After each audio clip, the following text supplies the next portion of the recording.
I want to bring in right now Fox News senior judicial analyst Judge Andrew Napolitano. Judge Napolitano, good to see you. Good morning. I want to know what you anticipate from this decision, obviously, but well, just what that judge just said. Prove that there was a desire to hurt all Muslims. Right, that was the argument by the Solicitor General of Washington, which is, in my view, an inaccurate statement of the law. I agree. Let me give you a couple of basics. Lyndon Johnson used to say there's two things you never want to see being made: sausage and legislation. You should add to that judicial decisions, because you can't always tell where a judge is going to go from her or his questioning during oral argument. Having been there, I can tell you, often, in order to prove a point and show your sense of fairness and your understanding of the law, you will grill more aggressively the side you're eventually going to rule in favor of. I don't know if that's what happened last night, but I do know that the grilling of the federal government lawyers was far more aggressive, and they seemed to be far less prepared than the than the other side. Now, this is not a beauty contest. It doesn't go to the more articulate lawyer. It's supposed to be resolved on the law. So there's two issues before them. Do the states have standing to bring this case? Can the states show that they suffered some injury in fact by Donald Trump's executive order? I think the answer to that is no. You can't sue on behalf of somebody else. Second, did Judge Robart properly restrain the President of the United States from prosecuting foreign policy, an area given exclusively and expressly to him under the Constitution? Instead of dwelling on that, they asked questions like, what evidence is there connecting these countries to terrorism? That is irrelevant. The President makes that determination, and he can't be second-guessed by the courts. But does it show that those, and I listened to a lot of these arguments which were done over the telephone. How hard is that? Well, the reason it's done over the telephone is the judges were very far apart. One was in Phoenix, one was in San Francisco, one was in a great gig, Honolulu. Yeah. But to your point, there were two of the top defenders who were set to argue on behalf of the Justice Department, who had to step aside because they previously worked for Jones Day, the law firm that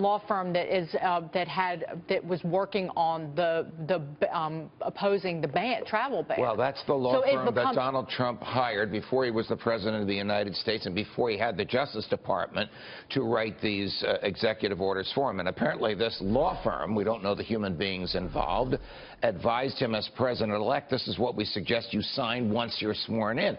And 8 days after he was sworn in, he signed it. Whether it was ever actually vetted by Justice Department lawyers, we don't know. I mean, if it is, it's not blocked or it's ruled, they rule in favor of it. Do you think that the opposition goes away? I don't think so. What else would people do to try to stop it? I don't see it the opposition going away. I think there's a blood feud against Donald Trump.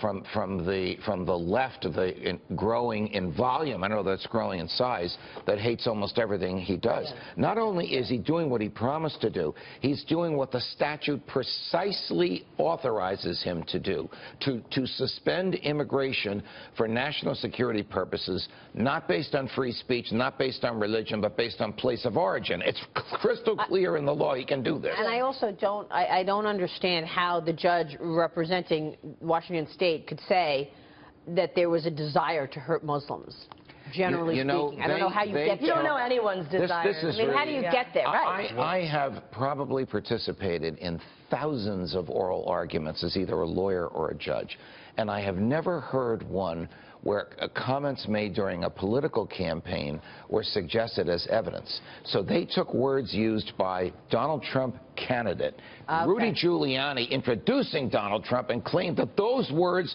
were the motivations for a lawful act of the President of the United States. That's a disconnect. That's irrelevant. Meanwhile, the President and Homeland Security Secretary John Kelly continued to defend the executive order yesterday. Here's what they had to say. We're going to take it through the system. It's very important. It's very important for the country, regardless of me or whoever succeeds at a later date. What was done at the counters, so to speak, and at the very many airports where people coming in the United States, everyone was treated humanely. I've read the reports about people standing up for hours on end. Didn't happen. That people were insulted. I guess insults are in the eyes of the beholder. Going forward, I would have certainly taken some time to inform the Congress. But the way he explains the impact is very different than what we heard, broadly speaking, in the media the day after. Does this go all the way to the Supreme Court?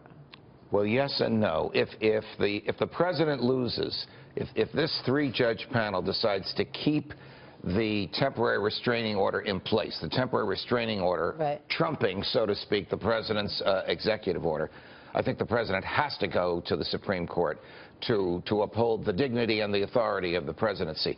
But if the restraining order is vacated, I don't think that the states will, I don't think the Supreme Court will hear the states. They will want Judge Robart to try the case first.